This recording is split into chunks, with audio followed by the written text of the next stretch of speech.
How can we touch him? You can't touch someone you can't see. Can you? You can't touch someone you can't feel. But we can touch Krishna. We can touch Krishna in his sound form. His form in sound. Nam Rup Avatar. Kali Kalera Dharma. In Kali Yuga, Krishna comes in Nam Rup Avatar. He descends in this age in the form, in the body of his holy name, Nam Rup. Krishna Nam Rupam. Nama Chintamani Krishnas. Chaitanya Rasa Vigraha.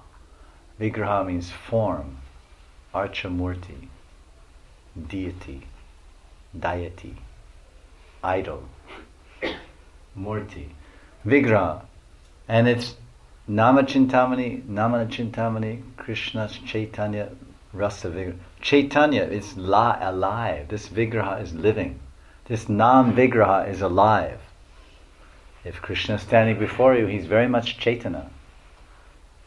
Nityo Nityananam, Chaitanas Chaitananam. Nityo Nityananam, Chaitanas Chaitananam. Krishna is very much Chaitana. And he's very much alive.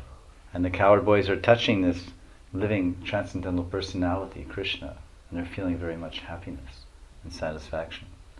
So the name, the Nam Rup Avatar, the Rup of Krishna that's descended before us, to be touched by us, perceived by us, felt by us, is the name of Krishna, Nam Rup.